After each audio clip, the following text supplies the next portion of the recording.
Hello, and welcome to Partners Beyond Parenthood, the podcast that helps new parents thrive without losing themselves. In today's episode, I have a special guest. I have been dying to talk about this topic, and I'm so grateful that you're here with me today, Brianna. I would love for you to go ahead and introduce yourself a little bit to the listeners here today about what you do and how you can help them in their not just postpartum journey, but also pregnancy if they're expecting again. Yeah. Absolutely. Well, thank you so much for having me. I'm Brianna Battles. I am the CEO and founder of Pregnancy and Postpartum Athleticism. I've been coaching female athletes for close to 20 years and then specialize in coaching pregnant and postpartum athletes for a little over a decade now. I have a certification program for coaches and practitioners, but I also have a lot of different resources and fitness programs for women who are navigating pregnancy and postpartum, and they feel like they need a program that really understands their body, but also what their fitness interests are. I think we've seen so much generic and really outdated or short-sighted information for this population. So I try to really understand just the culture of exercise today and what female athletes are looking for. And I say athlete, but I feel like if we know how to support female athletes, and it is transferable across a spectrum of interests and abilities as it pertains to fitness and an active lifestyle. I've coached in a lot of different capacities, but I've really enjoyed working with this population because it truly acts as a catalyst for helping women pursue a lifetime of athleticism. I have two little boys who prompted this special interest, I guess. And it's just been cool to build a business throughout the trenches of early motherhood and then have it keep evolving with me. Yep. I mean, I've said this before. I think it's absolutely incredible, like building a business while you have kids, because that's, essentially different kinds of business, right? Yeah. It's nonstop work. So it's absolutely incredible that, you've taken at least from your own experience and built something so powerful. Really wish I had run into your program previously. I'll probably get to that later, and I'd love to ask you. So I've heard your first podcast, which talks about your story. So you had a bit of a traumatic experience. Sorry to hear that, although I know that this kind of, birthed the rest of what happened. What about that was traumatic for you, and how did that shape your mindset towards, your next pregnancy and just the whole aspect towards fitness and postpartum recovery? Well, that was a little over a decade ago, and there wasn't a lot of information back then, especially as it pertained to different experiences. And so I feel like anything that was like health and fitness minded was very much, if you train through pregnancy, you have a fit pregnancy, then you're going to have a natural delivery, and then you're going to bounce back. And like, it's just going to be this expected experience, like where there's not, we really have more control than, maybe we thought we did. So I bought into that belief system of if I was healthy and fit, and if I wanted to have an unmedicated birth, well, I'm tough, I'm strong, I'm an athlete, like I can do this. And then, of course, I wanted to, get my body back, and I wanted to exclusively breastfeed because all of those things were best and right and healthiest for me and my baby. Again, so like a lot of dogmatic messaging back then, and of course, still. And then I learned quickly that motherhood humbles you really quickly. You can have a lot of preferences, but then you have to acclimate to what your reality is. And it doesn't mean that you did something wrong or that you did anything right. There's just so many different variables that influence pregnancy, birth, labor, and postpartum. So I ended up having an emergency cesarean. I was in labor for a very long time, resisted having any kind of medication. And I just really struggled processing that experience because I felt like I did something wrong, but then I felt like I was so embarrassed because I was so committed to my own belief systems about what was healthiest and best and right. And then I was like, oh, well, you have a lot to learn here, woman. And, and it really was a really steep learning curve after that, from struggling with breastfeeding, something I thought was going to be so natural. And then I felt like I wasn't doing a good job as a mom because I couldn't have this baby the way I wanted to. Breastfeeding was really hard. He cried all the time. He was just like a really high needs baby. And I was so overwhelmed throughout the entire process. And I wanted to athlete brain my way through it. And that was a term that I came up with during that season of life. Because I was like, I'm a mom, but I'm also trying to treat my motherhood almost like an athletic response, where I was like, well, I can just push harder and I can figure out a solution and keep going. And again, athlete brain my way through it.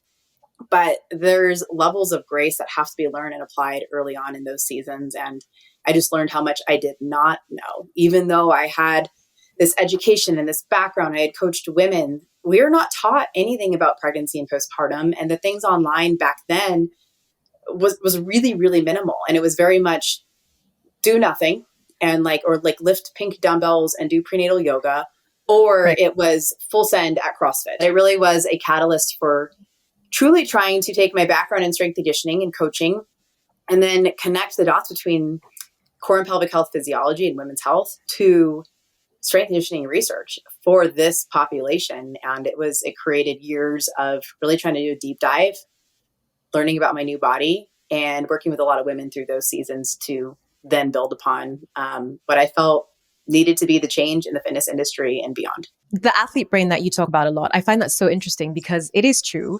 The athlete brain, it's very much like, okay, push yourself. I can go through this. Oh, it's just like, resist a little further. Like that's how you grow your muscles, etc. But there's also a very large part about recovery, right? Mm-hmm. Even within an athlete's journey. However, that's not necessarily a big part of when we think of being an athlete, of how much recovery is necessary. At what point did you kind of connect those dots and think like, wow, I really need to, incorporate that part of recovery? I didn't. It wasn't until I was over a year postpartum that I had learned about the changes our body experiences during pregnancy and postpartum and how they structurally change, hormonally change. Because again, we were told we would just bounce right back. And I was expecting to leave the hospital with a flat stomach. Like that's literally what I was told, Yeah. I did not know differently. And I know that now on social media, we have a lot of different representation about what pregnancy can look like and what postpartum can look like and birth. And all, we have access to so much more storytelling and sharing than we ever did back then. So I had really poorly managed expectations because I did not know. I just didn't know. So It wasn't until I started actually learning about the physiological changes that occur and why core and pelvic health rehab has to be incorporated into this conversation that I realized I certainly did more than I should have because we're motivated by our belief systems that I don't want to look fat. I don't want to feel like this. I want to feel like myself again. I'm expected to be an athlete. I'm expected to be a coach in this fitness industry. I did not want to look like I had a baby. And, it was a really hard lesson to learn in hindsight because I was like, I think I've done some damage because of how I had trained during my pregnancy and then how I had navigated my my postpartum fitness. And so it was like learning after the fact in hindsight going, oh, that's why this doesn't feel totally right. That's why my abs are like this, or my belly button looks like that, or that's why I struggled so much. Or this is what I thought was training well during pregnancy for fitness and maintaining my abilities. But really, I would have had more of a benefit of scaling back certain variables in my training on behalf of core pelvic health changes and what my long-term athletic performance goals are. And ultimately, those are the principles that I've built this entire business around. You were back at the gym right after you got cleared at 6 weeks. Is that right? Oh, yeah. Even before that. Okay. Yeah. No, I think I was there before as well. I know I have done severe damage. I also ended up having a C-section, not elective. But there I find it so interesting. And I'd be curious how you went down the journey of finding the right people to learn more about your core, your diastasis recti and all those things. Because for the longest time after I had gone to the gym too early, started working out because all of a sudden it didn't hurt anymore to cough, to laugh, to do all those things. And I was like, wow, I feel kind of normal again. I'm ready to go back to the gym. Everyone knew I had just had a baby at the CrossFit gym, but they just weren't trained to, coach postpartum women. So I definitely did a lot of damage, but I realized, I think almost a year and a half later, so about now, a few months ago, that it wasn't my pelvic floor that had been impacted, but I actually have a lot of, I think, fascia damage. So the scar tissue, which is actually above. And I find that's one thing also that hasn't been spoken about. So for the longest time, I literally was just like, my pelvic floor, my pelvic floor, my pelvic floor. Until I found a physiotherapist who was like, no, your pelvic floor is actually fine. I don't even know if your daughter descended far enough to affect your pelvic floor. You having started from a place where there was no information about this, how do you find the right people and start, understanding yourself and then applying it towards this fitness journey? That really fascinates me. Yeah, because there just wasn't like a point of reference of like, oh, well, you should follow this girl or you Right. should go to this birth professional. So what happened was I ended up going to so many people. I spent so much money literally being told, you just push your abs back together. Like literally do a sit up and like just push them back together or tape or corset. Like I had tape on Wow. my abdomen. Like it was such outdated, I'll give you something, but I just, the more I started thinking about it, I was like, I can feel that my abs are still very much separated. I didn't have any pelvic floor symptoms, but the more I learned about diastasis, the more I learned how it's all interconnected to like pelvic floor symptoms.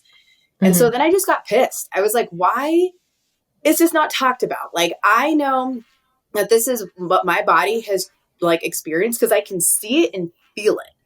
Therefore, and I know how muscles work. I know enough about like exercise physiology to understand processes. I know about like rebuilding. I know about fascia. I know about all of these things, but you're telling me I should just push my abs together and that's going to be what does it? Like I know that's not how I don't just like push on my bicep and hope it gets bigger or like just push my butt up and hope that like I get like a perkier butt. Like we know this. So it never like I just got more pissed the more people I went to. And look, like there is room for like, I call it like the woo-woo practices, right? I'm super open-minded. I'll learn from anybody at any point in time. And I think if people are desperate enough, like they will literally go to every practitioner.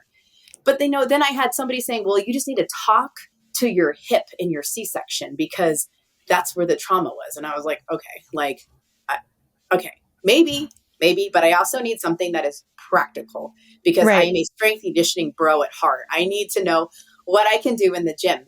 And I couldn't find it. So I just honestly learned more about diastasis specifically. I learned more about the pelvic floor specifically. And then I said, what are some like basic rehabilitative movements where we can relearn like how to connect to that system? And so that's through breathing. And I eventually found some different pelvic floor physical therapists that I could mentor with and work with.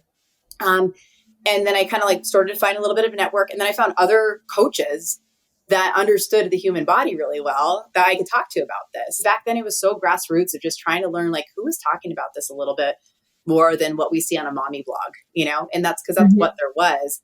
And then more importantly, how can I lean into my own background in understanding these processes to then apply it to my body and apply it to like what somebody needs. Like if we know how to rehab a knee injury, we should know how to rehab after having a baby. You're not going to have somebody immediately go into plyometrics or into really heavy loads if they just had knee surgery.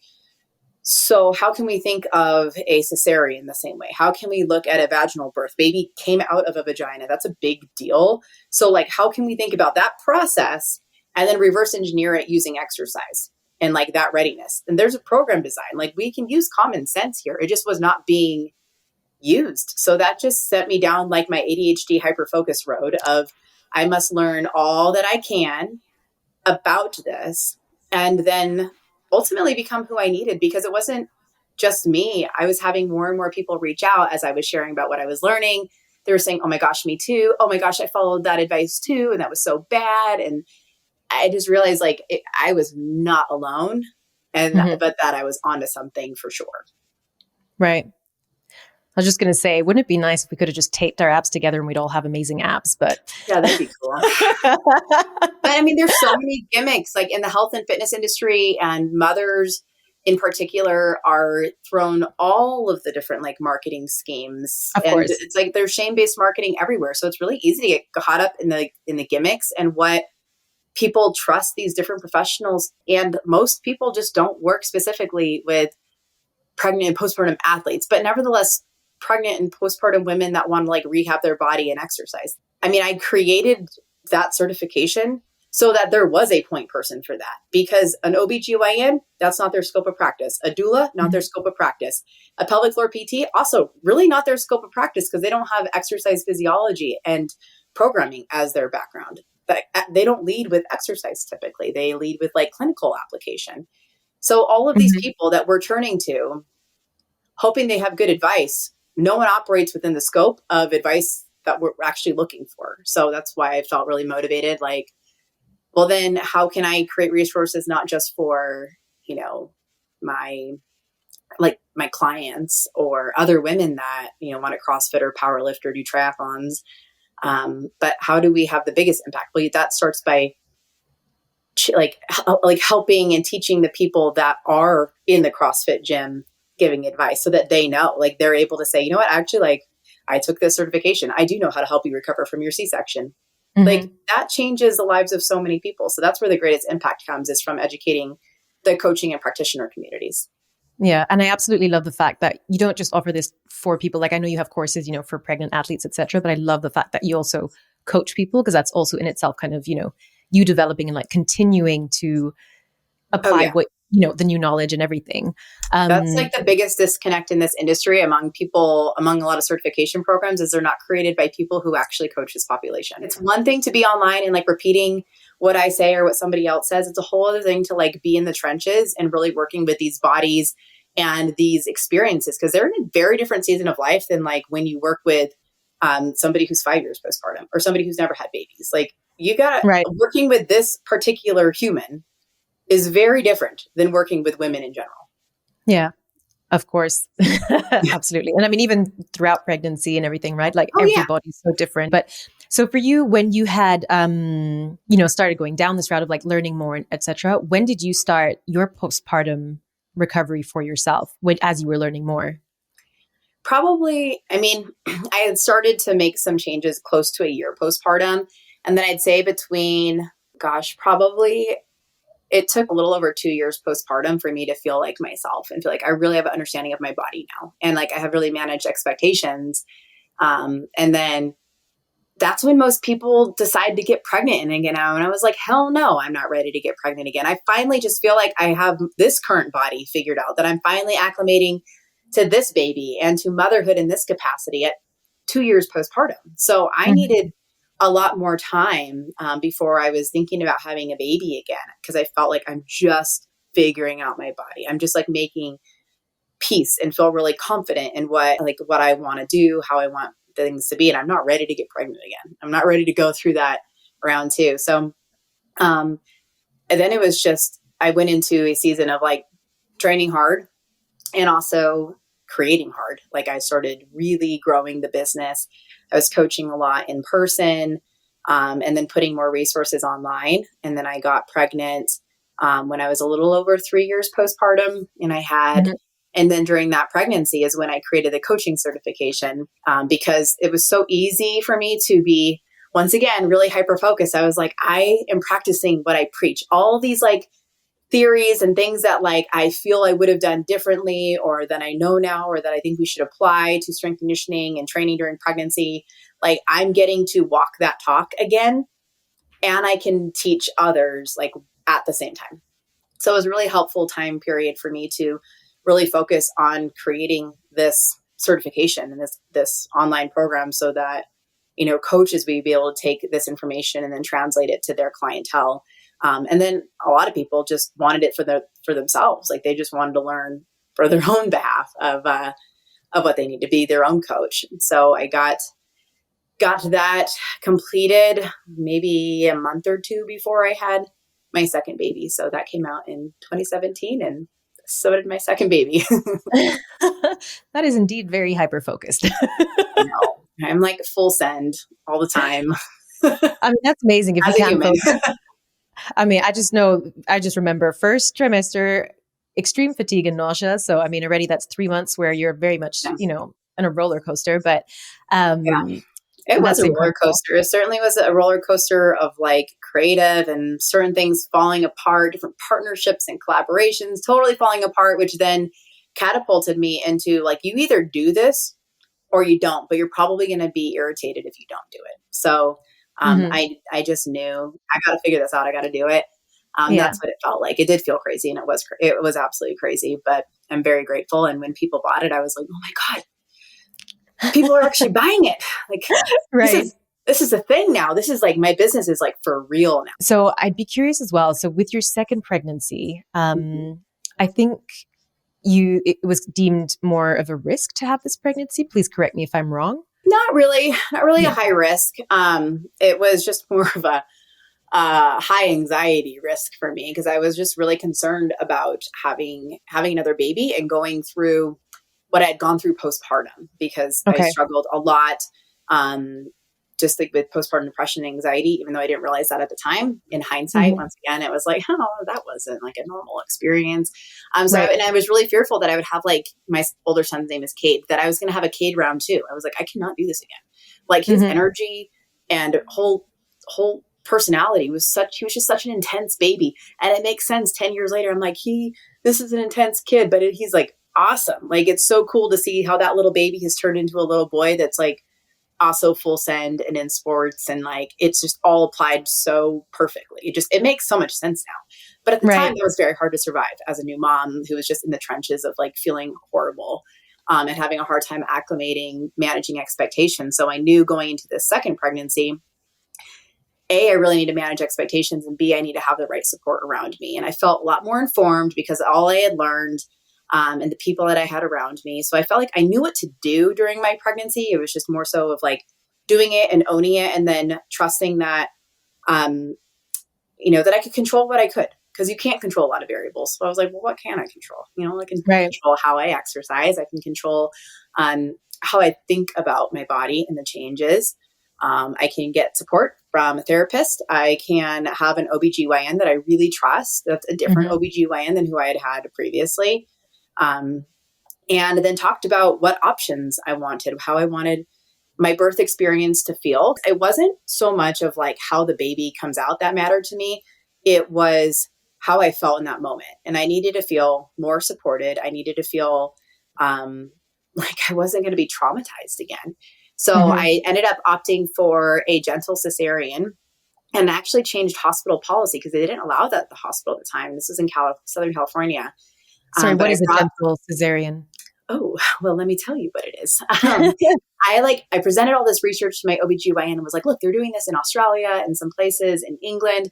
I really think that there's no reason we can't try this. So a gentle cesarean is still a C-section, but you can have a clear drape, or sometimes they can drop the drape and you don't like actually see anything. Your belly's in the way. But you're a lot more connected to the experience versus like the normal cloth drape where you like don't know what's happening like past your boobs essentially. And that there's delayed cord clamping, there's skin to skin in the OR, you can have music playing. They can just like leave the baby on you so you can nurse right away.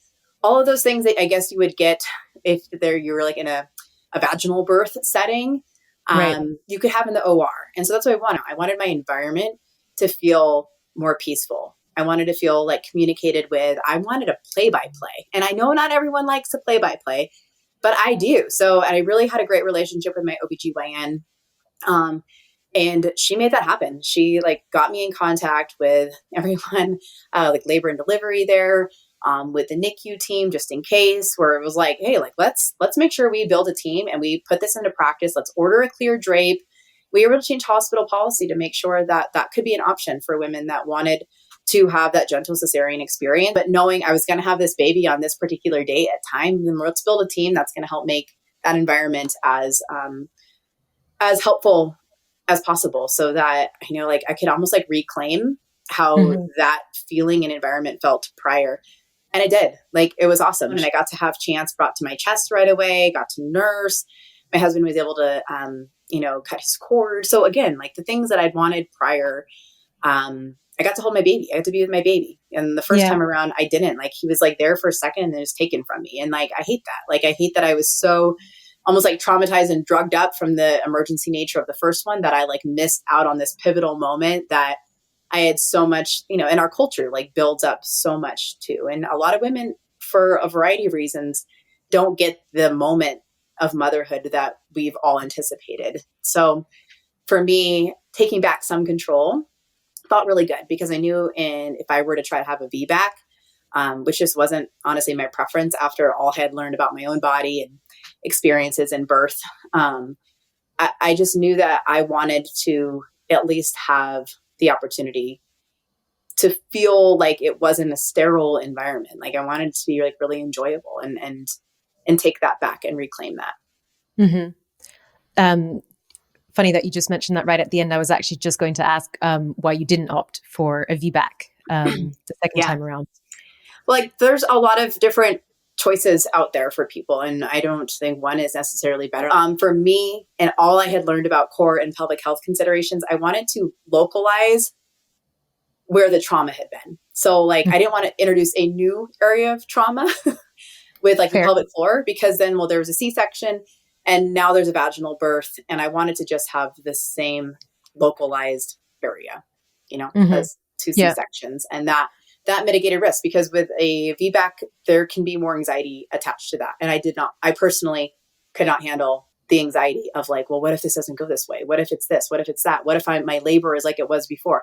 I could not get through a pregnancy with that kind of anxiety of a delivery. Me personally, some people totally can, and they feel differently about it.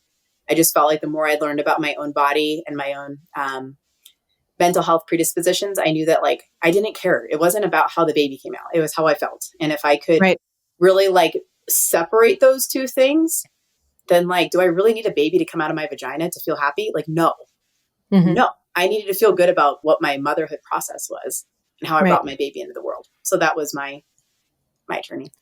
And I think it's really powerful for you to say that as an athlete yourself, who's also training others, because I feel like I've seen it so many times that they say like, oh no, like, it's way easier to have a vaginal birth because then you can just, I don't want to say bounce back, but like you'll recover a lot faster.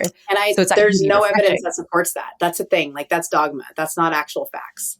And that's really frustrating. I think because it really creates fear around something that, for better or for worse, is a very common experience for women. A lot of women have C-sections. A lot of athletes have C-sections. Again, for a variety of reasons, choice, circumstance, whatever it might be.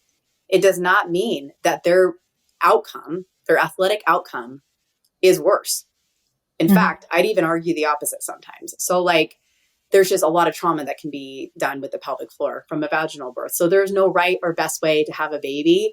There's no one way is better to recover than the other. They both just have significant physiological considerations, and both require rehab. Both require attention to exercise process and programming, but one is not better than the other. And I think that's a really unfortunate belief system, is that if you have a C-section, you're worse off. Experience, on the other hand, an emergency C-section versus a planned, well, that's a very different experience. A vaginal birth with no tearing versus a 4th degree tear, very different experience. So that's why like we can't get caught up in something that's better or right, because somebody who had a C-section compared to somebody who had a 4th degree tear, C-section is probably going to have a hell of a lot better recovery. Yeah. So again, this is stuff that isn't really popular to say for a variety of reasons. But when I talk to athletes, like I try to eliminate that belief system right away. Like there's, however this baby comes out, like we will deal with it. We have options, but one is not better than the other. So do not let that troll you. Cause I think that becomes like a fear, that becomes like shame. It becomes like, oh God, and like, and it changes how we talk to people too. Like, I hate when people are like, oh, I'm sorry you had a C-section. Like, no, why are we, no. You can apologize if I'm like, I'm really struggling. I really had a really traumatic delivery. Like, I'm sorry that you had a traumatic delivery, or really struggling with this, but not, I'm sorry you had a C-section. That's a rant for another day, my friend. No, I'm totally with you on that. I think I felt very much the same. Like I had, again, also not emergency, but it very much almost was an emergency C-section, where at the end I also felt really disappointed in my body. I was like, wait, what? Like I couldn't birth vaginally. And at that point I wasn't so torn up with like, what's better or worse or whatever. In my mind, for what I wanted, it was better. But in the end it just wasn't possible. And I told like my, the OBGYN, I was like, oh, well, my mom had to have 2 C-sections. He's like, why didn't you tell me? Like, of course, like it's probably anatomy. And I was like, what? So yeah, just a lot of like, not even necessarily. That's the thing, is like, there's so many outdated belief systems associated with birth, recovery, and fitness. There just are. And it's like, it's rampant in this particular bubble of motherhood, birth, and fitness. It's rampant. The medical community among practitioners and fitness goers. So I'm out here just trying to turn belief systems upside down and be like, we don't have evidence for that, but that's not what I see in 10 years of coaching this population. This just isn't true. Which I'm really grateful, because for me, for my second birth, like I was up until you said this was like, nope, going for VBAC, that's what I want. Like I definitely, for my fitness journey after, I want to make sure that I can like recover faster. But now hearing this, I may actually have to go and look into this a bit more and be like, is that actually what I want? Yeah. Because it's I'm happy to like discuss that too, because I think it's like a series of like asking questions. Have you considered this? How about that? And like, you kind of like weigh your pros and cons, because again, we've been taught that a C-section is a worse outcome for mom and baby, a harder outcome for mom and baby. But it's not, it's very narrow-sighted. We're not really looking at the bigger picture of performance, of pelvic health, of the psychological factors that influence how a mother experiences pregnancy and postpartum. Like we really have to zoom out and say like, what actually makes the most sense for this person? Like I'll support you regardless. I don't care what you end up choosing, but how can I as a coach like help you feel like you're making a really informed choice for your body that's not just solely focused on like one aspect. Right.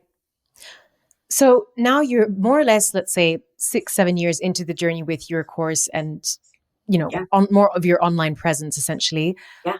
Are you seeing a change in how people, approach this more? Is it really, getting out enough? How much more work do we need to do on that? What is your opinion on that? There's definitely still a lot of work to do because we have years of undoing like really conservative messaging, but also like rallying with like managing a lot of the almost extreme beliefs. There's a lot more conversation being had online.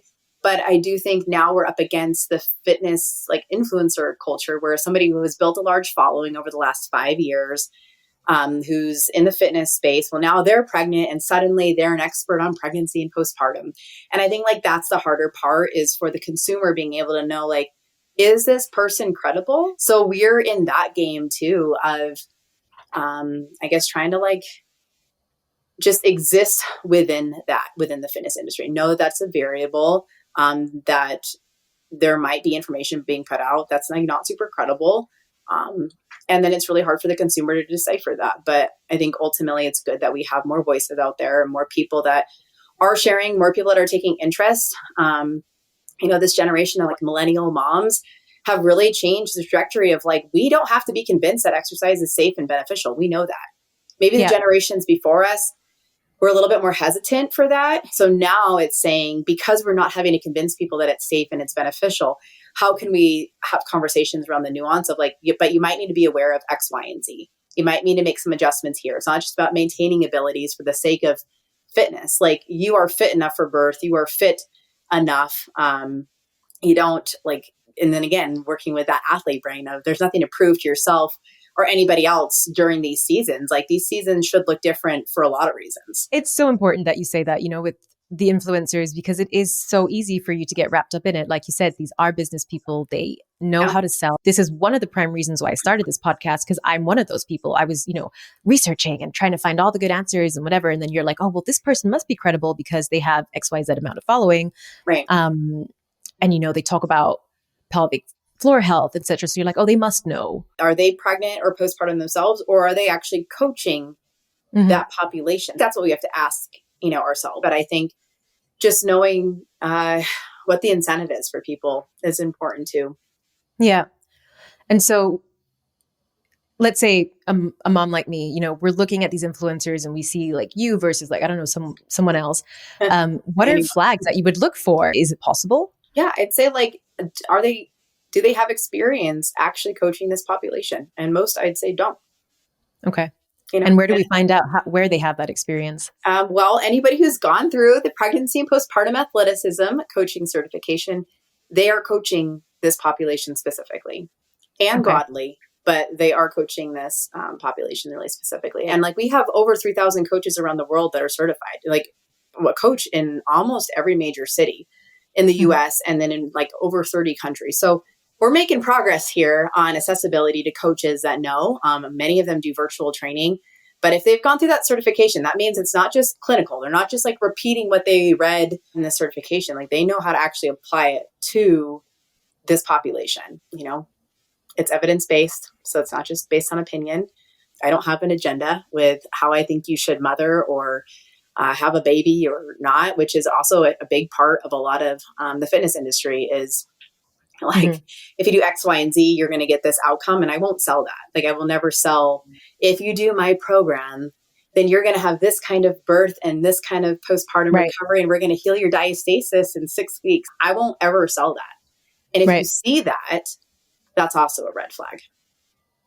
One thing I'd like to get back to is what I'd mentioned at the beginning, just how much mindset plays into this. How do you approach that throughout pregnancy and or postpartum? Like, what are flags that you start being like, okay, this is how I need to start, training these women? I think, the hard part is listening to your body is actually not very intuitive during these seasons because your body's changing all the time. And there's a time where moving might make you feel better. And there's another time where you're like, I cannot get off the couch. I am so nauseous. I'm so fatigued. I cannot. And like, it's instead of beating yourself up for that, like it's giving yourself the grace that you need, knowing like, this is not your whole new personality. This is not who you are now. This is who you are like this week or today or during this season of life. And I think it's really hard. Like I'm working with a professional athlete who's on her second pregnancy right now. And her first pregnancy, we're like dialed in with her training. And this one, she's like, I've exercised like 6 times because I have felt horrible. And like, that's okay. Like it is, we have our whole lifetime to train. We have our whole lifetime to have incredible athletic evolution and goals. Like I found a whole new sport to compete in after becoming a mom. Like we have unlimited potential to unlock.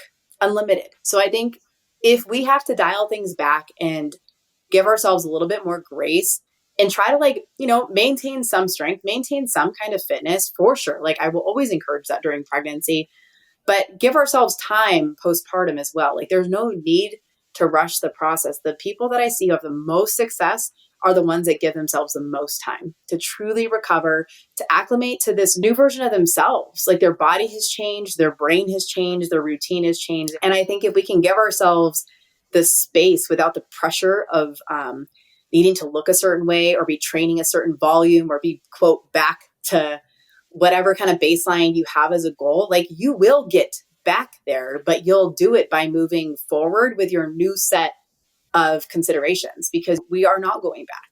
Like we're not and we're not going to really want to, even though we think that's what we want. It really is just learning how to be an adaptable athlete because any athlete actually knows that. Athletes are so used to looking at process. If I do X, Y, Z, I'm going to get this outcome on this particular timeline. But mom life does not work like that. The timelines look different. The timeline is different for every single person.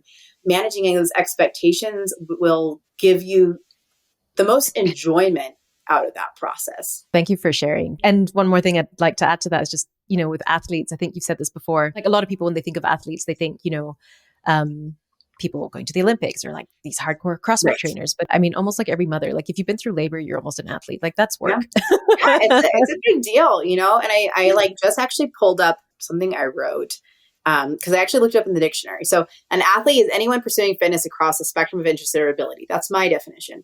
But in the dictionary, it's defined as being proficient at exercise and or sports. It's being proficient. So like athleticism is not a size. It's not about like competing or having a specific ability or metric attached to exercise. It's, if you consistently participate in fitness and improving in your fitness endeavors, like you're an athlete, like we don't I really wonder how many people have actually looked at what that means in the dictionary. So I'm a special type of nerd, my friend, a very special type of nerd. That's why I had to write it down. I was like, I'm gonna make a little post about this. I think that's the one I saw. So here we are. Here we are. No, but thank you so much. This has been extremely valuable. I've learned a lot for myself, possibly considering not having another VBAC. So a lot to think about there. Well, I'm happy to talk with you about that and really just, there's no best or right, but I'm happy to have that conversation. And for those listening today, where can they find you? Where can they find more about the offers that you have? Yeah. Well, I also have a podcast. It's the Practice Brave podcast. My website is the pregnant and postpartum athlete.com. You can follow me on Instagram. That's at Brianna, Brianna.Battles. That's actually my real first and last name, not just my Instagram name, Brianna Battles. And then the brand page where we have like all specific information about training during pregnancy and postpartum and the certification course. The brand page is at pregnant.postpartum.athlete. Awesome. Thank you so much for being here and sharing everything that you have today. It's been an honor. Thank you. Well, thank you. Thank you so much for tuning in and sticking around to the end. I hope you enjoyed this conversation. If you've just watched and enjoyed this video, I'd be so grateful for a like and if you'd hit the subscribe button. With your support, I'll be able to invite bigger guests and provide more value. If you're listening to the audio only, make sure to follow this podcast to get tips on parenting and partnership and hear inspiring stories from other parents as well. See you next week.